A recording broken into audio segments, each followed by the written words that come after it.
오늘 나온 뉴스들을 언박싱해드리는 기자 언박싱 시간입니다. 오늘 오마이뉴스 박정우 기자 나오셨습니다. 어서 오십시오. 네, 안녕하십니까. 네, 오늘도 바빴죠? 네, 그렇습니다. 네, 바쁠 때 많이 땡겨요. 자, 바로 여쭤볼게요. 어제 네. 여야가 긴급재난지원금을 전 국민에게 주는 방향에 합의를 했습니다. 그래서 이제 미래통합당한테 자 해달라는 거 다 했어요. 네. 어떻게 해주실래요? 했어요. 어떻게 될까요? 이게 상황은 별로 달라진 게 없습니다. 이인영 민주당 원내대표가 네. 이 김재원 국회 예결특위위원장의 추경 수정안 요구에 대해서 대한민국 국회 역사상 전무후무한 일이다. 역대 추경안 심사에서 추경안이 수정 제출된 적이 없다라고 발목 잡기다라고 지적했거든요. 네. 그러니까 빨리 예결위 회의부터 열자는 겁니다. 그러자 김재원 위원장이 오늘 오후 4시에 기자회견을 또 열었어요. 뭐라고 그랬어요? 똑같습니다. 이 추경 수정안이 있어야 예산 심사를 할 수 있다. 어제랑 같은 입장을 보였고요. 홍당기 부총리를 향해서 내일 오전 10시까지 이 예산 심사를 할 수 있게 수정안을 내달라라고 요구를 했습니다. 이분이 이러는 건 미래통합당 전체의 입장일까요? 아니면 이분이 이제 이번 임기를 끝으로 네. 다음엔 또 안 하시잖아요. 그렇습니다. 4년 후까지 오래오래 기억되려고 이러시는 걸까요? 우선은 예결특위 위원장이기 때문에요. 네. 이걸 심의해야 되거든요. 네. 그래서 그 위원장 자격으로 계속 이렇게 기자회견을 하고 있는데 아까 김세현 의원 얘기 들으셨듯이 당내에서도 의견이 하나로 모아지지 않은 것 같아요. 특히 이제 지도부가 공백 상태이기 때문에요. 당론을 하나로 모을 수 있는 그런 구심점이 없다라고 볼 수가 있습니다. 어쨌든 김재원 위원장이 이 당의 정책의 의장이기도 해서 또 심재철 원내대표도 김재원 그 위원장 같은 목소리를 내고 있잖아요. 네. 근데 이게 전체 통합당의 목소리인지 아니면은 일부 그 지도부의 목소리인지는 아직까지 좀 파악이 안 되는 면이 있습니다. 김재원 의원 정도 되면은 굉장히 선배급에 속하잖아요. 그렇습니다. 그러니까 뭐 후배 의원들이 아닌 것 같은데라는 속으로는 생각을 해도 그 얘기를 또 대놓고 못 할 거예요. 정말 근데 중요한 건 네. 국민들이 볼모로 잡혀 있으니까 이게 답답한 노릇이죠. 어이구. 네, 답답합니다. 저는 긴급하게 지급이 안 될 것 같아가지고요. 많은 염려를 하고 계시고요. 그 여야의 핑퐁 게임이 계속되며 4월 임시국회 일정이 지연되자 문희상 국회의장도 당장 여야 간 만나서 즉각 결론을 내라. 이렇게 조속한 여야 합의를 촉구했습니다. 근데 중요한 건 청와대에서 방법이 있잖아요. 긴급재정명령권 요거 하면은 네. 그 국회 안 거치기도 가능한 겁니까? 그렇습니다. 만약 4월 임시국회가 종료되는 다음 달 15일까지 여야가 합의하지 못한다면 청와대는 헌법상 권한 긴급재정경제명령권 발동도 할 수가 있거든요. 네. 이거 지금 검토하고 있는 것으로 알려지고 있습니다. 그러니까 이거는 국회 집행을 회의를 기다릴 여유가 없을 때 여러 가지 긴급한 상황에서 발동할 수 있거든요. 근데 지금 사실 긴급한 상황으로 가고 있잖아요. 이 때문에 당장 이걸 발동하는 것을 고려하지 않더라도 임시국회가 종료돼서 추경안에 국회 처리가 물 건너가면 이 긴급재난지원금의 효과를 살리기 위해 대통령이 이 명령권을 행사할 가능성이 있다. 이렇게 분석이 되고 있고 또 정세균 총리 같은 경우는 오늘 정부 세종청사에서 열린 국정현안 점검 조정회의 마무리 발언에서 재정 건전성을 우려하는 기재부 입장을 이해 못하는 건 아니지만 큰 틀에서 정부 입장이 정리됐음에도 불구하고 국민에게 혼란을 야기할 수 있는 발언이 언론을 통해 보도되는 건 결코 바람직하지 않다라면서 기재부에 경고를 주기도 했습니다. 네. 그만 얘기하죠. 아이고. 네. 서울시 얘기해 볼게요. 네. 영세 자영업자에게 140만 원 얘기가 나왔어요. 그렇습니다. 네. 영세 자영업자와 소상공인에게 월 70만 원씩 2개월 동안 총 140만 원을 현금으로 지급을 하는데요. 네. 지원 대상 같은 경우는 서울에 사업자 등록을 했고 지난해 연 매출액이 2억 원 미만이면서 올해 2월 29일 기준으로 만 6개월 이상의 업력이 있으며 그리고 실제 영업 중인 자영업자, 소상공인 업체 약 41만 개인데요. 유흥, 향락, 도박 등의 업종은 제외됩니다. 이 제업종을 뺀 서울 전체 자영업자, 소상공인 업체 57만 개의 72%에 해당하는 수치가 41만 개인데 투입 예산이 5,740억이고요. 서울시는 지방채 발행 없이 세출 구조조정 등으로 재원을 마련하겠다라고 밝히고 있고 왜 현금이냐. 그러니까 이분들이 너무 힘들어가지고 임대료나 다른 재반 비용을 못 내는 상황이 있을 수 있다. 예. 당장 쓰도록 현금을 지급한다. 이렇게 박원순 시장이 오늘 밝혔습니다. 저희 집사람도 지금 달에 한 몇백만 원씩 적자가 나가지고 이제 집사람이 직접 혼자서 일하고 있거든요. 혼자 일해도 널널하다. 손님이 없어갖고 그 정도니까 예. 진짜 그 소상공인들의 고통 아는 좋은 정책인 것 같아요. 근데 네. 재원 마련이 참 쉽지 않은 언제나 말이죠. 그게 이제 문제가 되는 거죠. 네. 오거돈 부산시장님이 사퇴를 했습니다. 네. 좀 갑작스러운 사태였는데요. 오늘 오전 11시에 기자회견을 열고 최근 한 사람을 5분간 면담하는 과정에서 불필요한 신체 접촉이 있었고 강제추행으로 인지했다. 머리 숙여 사과드린다며 시장직에서 자진 사퇴했습니다. 오 전 시장은 공직자로서 책임지는 모습으로 남은 삶을 사죄하고 참여하면서 평생 과오를 짊어지고 살겠다며 모든 잘못은 저에게 있다라고 흐느끼기도 했습니다. 근데 이 강제추행 피해를 본 여성 A씨도 부산 성폭력 상담소를 통해서 입장문을 냈는데요. 네. 뭐라고 했냐면 이달 초 업무 시간 처음으로 오 시장 수행비서 호출을 받았고 업무상 호출이란 말에 서둘러 집무실에 가서 성추행을 당했다라고 얘기를 했고 특히 A씨는 그곳에서 발생한 일에 경중을 따질 수 없고 법적 처벌을 받는 명백한 성추행이었다라고 얘기를 했습니다. 그런데 이 오 시장의 표현을 좀 문제 삼았어요. 그러니까 강제추행으로 인정될 수 있음을 깨달았다. 뭐 경중에 관계없이 이런 표현으로 자신이 유난스러운 사람을 비칠까 두렵다라고 지적을 했습니다. 그리고 이를 우려해 입장문 내용을 사전에 확인하겠다고 했는데 받아들이지 않았고 기자회견도 예상치 못한 시간에 갑작스럽게 이뤄졌다라는 얘기도 했고요. 그리고 이번 사건과 총선 시기를 연관지어서 이를 정치적으로 해석하는 움직임이 있는데 정치권 어떠한 외압과 회유도 없었다라고 강조했고 정치적 계산과도 전혀 무관하며 이 문제가 부산을 살아가는 시민으로서 정치적으로 이용되지 않기를 간절히 바란다라고 강조를 했습니다. 이 시점이 4월 초잖아요. 이달 그렇습니다. 초. 예. 참 그때 총선 직전이고 코로나 때문에 지금 부산시 그 시장님 어디 갔나 이런 얘기가 나올 때였는데 네. 정말 속상하네요. 민주당은 또 징계 절차에 오거돈 시장에 대해서 네. 맞습니까? 네, 착수를 했는데요. 네. 윤호중 민주당 사무총장이 오늘 국회 기자회견을 열어서 여성 공무원 성추행 사건으로 오거돈 시장이 사퇴한 데 대해 대국민 사과를 했습니다.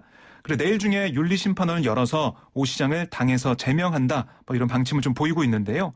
윤 사무총장은 민주당은 성추행 등 성비위와 관련한 사건에 대해 지위 고하를 막론하고 무관용의 원칙을 지켜왔다. 오 시장의 경우에도 이와 같은 원칙 하에 즉각적인 징계 절차에 착수하겠다라고 밝혔습니다.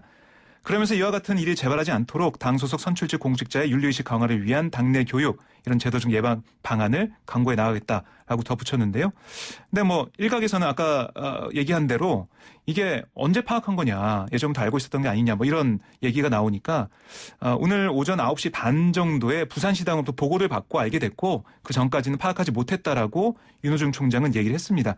그러니까 당과 상에서 이뤄진 게 아니었다라고 강조를 했는데요. 그러니까 휴가 중인 이해찬 대표에게 즉각 보고를 했고 이해찬 대표가 굉장히 놀랐고 당에서 취할 수 있는 모든 조치를 엄정하게 취하라 이렇게 지시했다고 전하고 있습니다. 네. 자, 이 이야기는요. 네.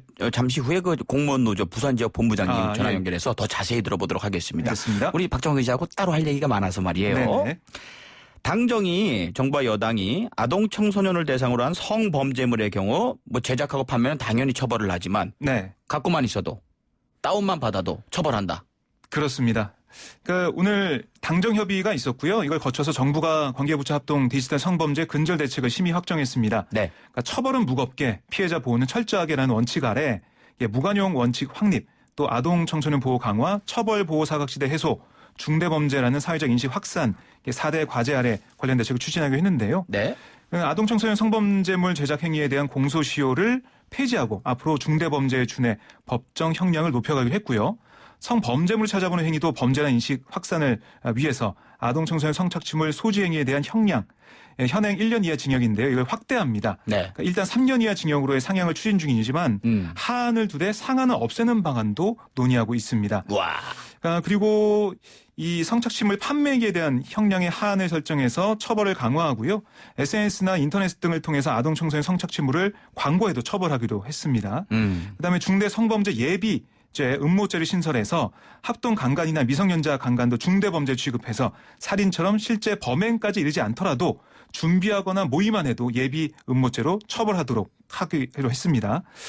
그리고 피해자 지원 대책도 얘기를 하고 있는데요. 24시간 원스톱 지원 체계를 가동해서 언제라도 영상물을 삭제할 수 있도록 하고 상담, 수사 지원, 2, 3차 유포 추적, 삭제 이걸 상시 지원하기로 했습니다. 이것도 이제 국회가 돼야 되잖아요. 될까요? 20대 국회 때? 지금 20대 국회에서는 디지털 성범죄 방지법이 올라와 있거든요. 네. 그러니까 이른바 청소년 성보호법 개정을 비롯해서 N번방 재발 방지 3법이 계류 중입니다. 그러니까 시민단체는 물론 정치권에서도 오는 5월 29일로 끝나는 제20대 국회 임기 안에 처리해야 한다. 이런 여론이 계속 나오고 있거든요. 네. 근데 아직까지 장담할 수가 없습니다. 네. 여야가 합의를 해서 처리해야 되기 때문에 아직 뭐 지금 긴급재난지원금 문제도 너무 많은 논의가 있어가지고요. 과연 통합당에서 이 논의의 장에 나올지 논의가 힘들게 이루어질지 처리가 될지 아직은 알 수가 없어요. 네. 이 얘기 물어봐야 되겠네요. 이명박 전 대통령이 오늘 서울대병원에 입원했었어요. 입원하고 있죠? 그렇습니다. 금방 나온다고던데? 왜 입원하신 거예요? 네. 어지럼증을 호소하고 구토를 하는 등의 증상이 있어가지고요. 네. 서울대병원에 갔다가 어제 오후에 입원을 했습니다. 의사들의 결정에 따라 입원했다고 이 전 대통령 측이 얘기를 하고 있고요. 네. 이 전 대통령이 현재 검사 중이고 별 이상이 없다고 판단되면 내일 퇴원할 예정이라고 덧붙였습니다. 네. 별 이상이 없다고 판단되면이기 때문에 네. 이상이 있다면 더 입원할 수도 있는 상황으로 보입니다. 뭔가 의도가 있는 건 아니겠죠? 네, 지금까지 그런 상황은 보이지 않고 있습니다. 네. 자, 마지막 질문 해볼게요. 이부진 호텔신라 사장의 프로포폴 오남용 불법 투약 혐의 요거 끝났네요? 예, 경찰이 4살에 기소했었는데요. 4살을 종결했습니다. 그러니까 이부진 사장의 불법 투약을 입증할 만한 증거가 발견되지 않았다라는 설명으로 이거 종결해 버린 건데요. 네.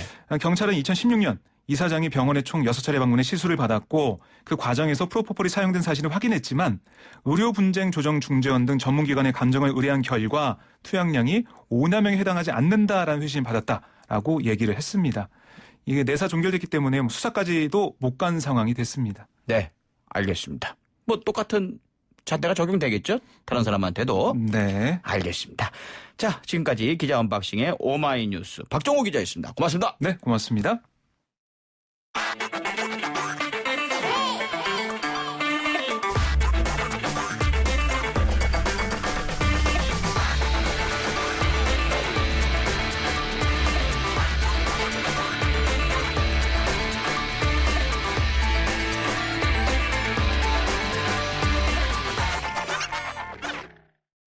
오거돈 부산시장의 사퇴, 이 뉴스 듣고 정말 많은 분들 놀랐을 겁니다. 이유가 성추문이었기 때문이죠. 그전에 건강 이상설이 있다 했는데 완전히 뒤엎었습니다. 20대 여성 보좌진을 면담하는 과정에서 불필요한 신체 접촉이 있었다. 이걸 시인을 하면서 사퇴를 했습니다. 부산 지역사회도 좀 굉장한 충격일 겁니다. 박중배 전국공무원노동조합 부산지역본부장 연결해서 말씀 나눠보겠습니다. 안녕하세요. 예, 반갑습니다. 많이 놀라셨죠? 예. 오늘 저희들도 소상공인 문제로 시장 면담 신청을 했으나 네. 답이 오지 않아 이 문제로 본부 운영을 하던 중에 네. 16개 지부장님들과 같이 소식을 들었는데요. 상당히 많이 놀랐습니다. 일선 부산시와 구군의 공무원들은 지금 시민들과 함께 몇 달째 코로나 극복과 긴급 생계 지원을 위해 밤낮없이 헌신하고 노력하는 중에 부산 공무원들의 수장인 부산시장에 이런 소식을 접하니 참담하고 시민들 보기 부끄러웠습니다. 네. 진짜 전혀 주변에서는 낌새를 눈치를 못 챈 겁니까? 부산시장 집무실에서 있었던 일이라서 전혀 외부에는 알려지지 않았고요. 네. 최측근은 알 수 있을지 몰라도 미투의 특성상 네. 오늘같이 언론에 나오기 전이나 자기가 밝히기 전에는 전혀 알지를 못했습니다. 면담 과정에서 불필요한 신체 접촉이 있었다. 이 피해 사항 관련해서는 따로 파악하신 부분이 있습니까? 저희도 언론을 보고 알았고요. 확인되진 않았지만 네. 사건이 일어난 게 어제 오늘의 일이 아니라는 얘기가 있어요. 만약 그렇다면 예. 오거동 시장과 부산시 관계자들이 이 사건이 일어나고 바로 문제 해결을 하지 않았다는 정보가 사실이라면 네. 역시 좀 심각한 문제일 거라 보고요. 그리고 피해자에게 네. 2차 가해가 절대 발생되지 않도록 네. 정치권이나 언론, 공직사회가 함께 노력해 주실 것을 요청을 드리고요. 네. 우리 공무노조 부산본부도 물심양면으로 이번 사건 해결에 피해자 구제에 노력을 하겠습니다. 네, 그리고 저희는 언론을 통해서만 지금 상황을 파악하고 있습니다. 네. 그러시구나. 근데 사실 이 피해자 여성분이 정치적 의도 그런 주변에 이런 게 있지 않느냐고 얘기들 하는데 제 짧은 생각으로 봐도 정치적 의도가 있었으면 총선 전에 했겠죠. 이런 얘기를. 그렇죠? 그래서 오늘 피해자분께서 입장을 낸 내용에도 그런 이야기가 있었어요. 네. 정치적 의도로 그건 전혀 없었고 자기 입장문을 낸 내용을 보면 사건 경위를 보면 이달 초 오거돈 시장이 수행 비서를 통해서 호출을 받은 게 처음 있었대요. 처음 있었고 처음이었구나. 예. 업무 시간에 업무상 호출이란 말에 서둘러서 집무실을 갔고 네. 그곳에서 성추행을 당했다고 이렇게 자기 입장을 발표했고요. 그런데 오거돈 시장이 오늘 기자회견문 일본 문구에 깊은 유감을 표하면서 네. 그곳에서 발생한 일에는 경중을 따질 수 없다고 했고 그것은 명백한 성추행이었고 법적 처벌을 받는 성범죄였다고 입장을 발표했습니다. 그래서 피해자 요구대로 신상털기와 더 이상의 제2차 피해가 없도록 다 같이 노력해야겠습니다. 네. 부산 지역 본부 차원에서도 또 성명서를 발표하셨어요. 예, 오늘 안 그래도 긴급하게 성명서를 냈는데요. 내용은요? 오거돈 시장이 자신이 저지른 행위에 대해서 네. 마땅히 처벌받아야 하고요. 네. 부산시가 문제 발생 뒤에 적극적인 대응을 하지 않았다는 언론의 의혹에 명백히 해야 한다고 주장했습니다. 다시는 이런 일이 없도록 성희롱, 성폭력 전담기구를 만들어 근본적인 문제 해결에 나서야 합니다. 이번 일을 계기로 고위공직자의 비리 문제 척결을 위해 네. 내부로부터의 견제와 감시에 더 앞장서고 공직사회와 관료주의와 부정부패 척결을 위해 노력해온 공무노조 부산본부 차원의 고위공직자 부정부패 신고센터를 노동조합 게시판에 만들도록 그렇게 하겠습니다. 네. 또 더 바빠지셨네 그래. 예. 자, 부산시장님들의 그 잔혹사라고 할까요? 이제는 비리 문제도 있었고 말이죠. 왜 이럴까요? 부산시장님들. 부산 시민들이 허탈하겠어요. 열심히 뽑아주셨는데. 예, 이게 미투 의혹도 있었고 사전에 이런 이야기가 있고 고위공직자들의 이런 여러 번의 예를 안상영 시장부터 여러 가지 있었죠. 네. 이게 아마 고위공무원의 성인지 감수성이 부족한 것을 여실히 보여주는 사례라고 생각되어지고요. 네. 그리고 부산시는 최근에만 해도 유재수 전 경제부시장 검사구형 5년 징역이 떨어졌죠. 네. 비리 사건, 네. LCT 비리 사건, 전 세전 담당관 자녀 채용 청탁 사건 등 예. 고위공무원의 부정부패와 성폭력 사태가 이어지고 있습니다. 이것은 고위공무원 사회가 겉으로는 청렴을 외치고 있지만 속으로는 심각한 부조리에 빠져 있다고 봐야 될 것 같습니다. 특히 공무원 노조가 네. 이런 부정부패 청산을 위해서 활동하는 이유가 이런 부조리와 병폐를 없애야 국민들에게 피해가 가지 않는다고 보고 있습니다. 근데 사실은 그 공무원 노조 입장에서 뭐 시장님이고 높은 분들이 그런 거 하면은 뭐라고 하기도 뭐 하잖아요. 그래서 공무원 특성상의 상명하복이니까 네. 그런 나쁜 점을 보고도 내가 이게 아니다고 이야기하면 그 피해는 공무원 개인에 오기 때문에 그런 걸 보고 눈 감아주고 이야기를 안 하는 거죠. 그래서 이런 문제가 일어날 수 있다고 봐집니다. 그 네티즌 분들께서도 뭐 얘기를 합니다만은 그럼 아예 그 시장실에다가 CCTV 시청 내 그 시장님 동선에다가 CCTV를 설치해 놓으면 사람 만날 때도 좀 조심하고 그러지 않을까라는 의견이 있는데. 그런 것도 괜찮을 수 있겠네요. 어차피 투명한 시정을 해야 되니까. 예. 필요도 있을 것 같습니다. 네. 제발 좀 이런 문제들이 안 일어났으면 좋겠어요. 예. 예. 자, 당분간 한 1년 가까이죠? 그렇죠. 예. 내년 4월에 돼야 보궐선거를 할 수 있으니까요. 1년 가까이 이제 공백 상태로 있어야 되는데, 그죠? 코로나도 그렇고 지역 현안도 많을 텐데 시정 공백에 대해서 우려되는 부분이 있다면요?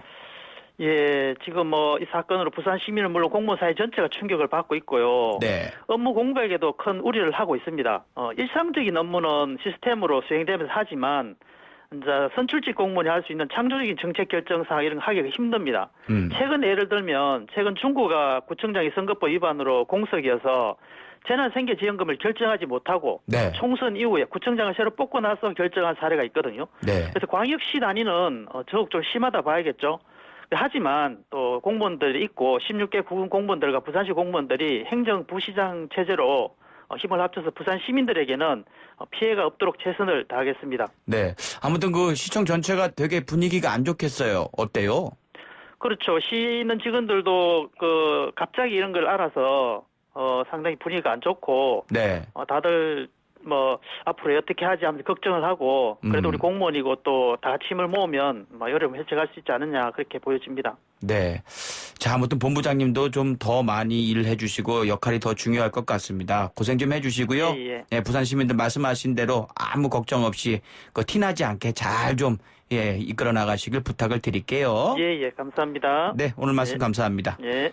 지금까지 전국 공무원 노동조합 박중배 부산지역 본부장이셨습니다. 지하철 7호선님이요. 부산 시민으로서 이번 일에 너무 속상합니다.